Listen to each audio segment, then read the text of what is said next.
Well, the progressive group Demos addresses the myth of economic growth and GDP, and the results may surprise you. I'm your guest host, Bill Whittle, sitting in for Alan Barton. Stand by for the front page.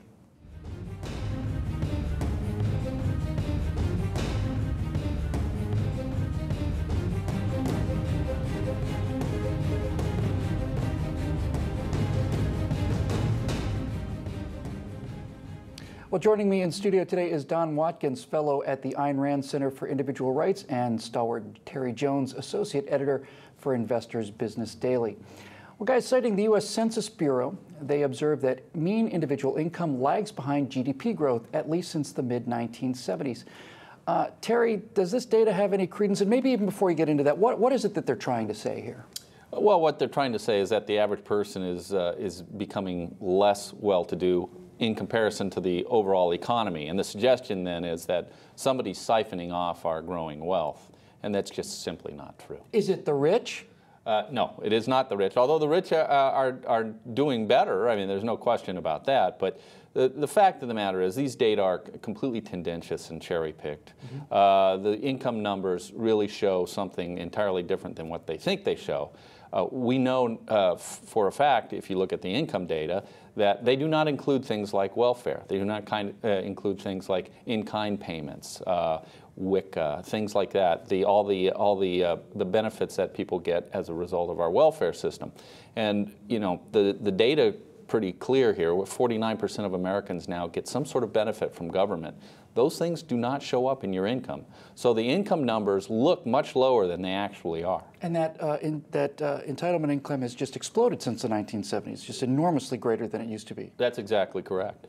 Don, are Americans poorer today than they were 40 years ago?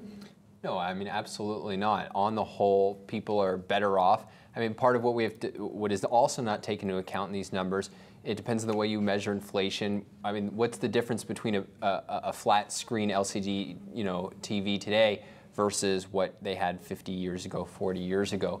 But I do think that people are a lot less well off than they would be if we actually had the kind of free market policies that Demos pretends that we've had for the last 30 years. If we truly had a limited government that wasn't spending incredible amounts of wealth and regulating businessmen left and right, well, then I think you would see those income numbers a lot higher, and that would be a tremendously good thing. I'd like to come back to that towards the end. Now, using data from the Census Bureau, Demos states that average annual hours worked by married couples with children have increased significantly. Terry, what's the driving factor behind this? It does seem like back in the day there was dad who went to work, mom stayed at home, and now it seems like both couples are working harder and longer. Yeah, mom doesn't stay at home anymore. I thought that was a progressive victory. That's right. Sending women into the workforce. Well, when she goes into the workforce, guess what? She adds hours to the total tab. So that is not necessarily a negative thing for any given family. For families are self-regulating in a sense, and they decide whether the mom goes to work or not, or whether dad goes to work or not. And so that's something that people have decided to do, but it's certainly not some sort of indication that people are spending greater and greater amounts of time in the workforce. Don, it's always tough to try to puzzle out what progressives are trying to say economically, what kind of sense they're trying to make. But if you look at the overall argument they're making, they seem to be saying that people are working harder and making less than they used to. Do we infer from that Americans should try to work less in the future? Is that what Demos is having us say? It sounds kind of like what they want us to say. Yeah, I mean, what they want to say is they want to attack capitalism. Right. They want to attack free market policies, and they'll say whatever's convenient in the moment to do that. So if it's capitalism encourages the bourgeois to keep the women at home and in the kitchen, well, then they'll attack capitalism for not having women work. If women work, well, then it's forcing women to work. So this is a no-win situation in all these cases. And so what do they want? It's very clear what they want is for us to pass policies that further restrict our freedom and take more of our money. And I don't think they're making a very convincing case. Well, let's make that case, and let's make the other side of this argument. Because they're citing Census Bureau data where they find that despite growing GDP rate, very little progress has been made on poverty since 1965. I always have a problem with poverty because it's a definitional thing. It's below a certain income thing. Poor Americans are richer than 90% of the rest of the world. Terry, let's just speculate for a moment. They want to say that we're working more and taking home less. What do you think would happen to GDP? Is there any way to guess at what our GDP would be if we could eliminate some of this kudzu of regulations and taxations that just is choking American business to death? Yeah, absolutely. I mean, it just so happens I did the calculations in preparation for a piece I was writing. When you go back and you look at all the different recoveries we've had since World War II, you see that the average is 6.5% roughly growth of GDP above the previous peak by this time in the recovery, okay, or expansion.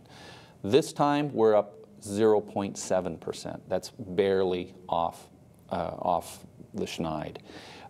We have lost, in essence, $1.8 trillion in GDP output. That's more than $5,000 for every man, woman, and child in output as a result of Obamonomics. And people need to understand that, because as this year goes on and we get a few favorable job numbers, they're going to be trumpeting a big recovery. But the fact of the matter is we're still 10.5 million jobs down from where we should be. Don, let's just close with this idea. You know, the classic example is Boeing spends $2 billion on a factory and then they can't move into it because President Obama has relations with union guys and they don't want the factory in South Carolina. Do you get the sense that there is an enormously coiled economic growth just waiting for some sense of what tax rates are going to be, what regulations are going to be in place? It's the uncertainty more than anything, isn't it, that's really suppressing these growth numbers? Oh, there's no question. I mean, the fact is it's not like entrepreneurs and profit seekers magically forgot how to operate, magically forgot how to engage in the processes that create wealth and raise income. It's that capital has gone on strike the same way that it did during the 30s with FDR. When you don't know what to expect, and what you can expect is more strangulation of business and more confiscation of your wealth, well then there's no incentive to produce and there's every incentive to wait it out. And I mean, I think to go back to the point that started this all off, which is this decrease in poverty. You know, it's interesting if you back that graph up 10 years, the decline looks very steep until when? Well, until about 1965, 1967, in there when it levels out.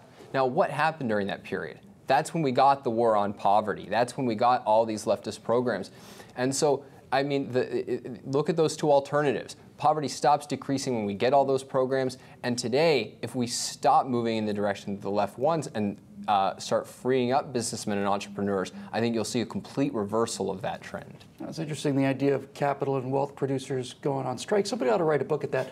You might want to take a look at that down at the Ayn Rand Center, see if you guys can come up with something. Thank you very much for joining us today, gentlemen. For Don and Terry, I'm Bill Whittle. You've been watching Front Page.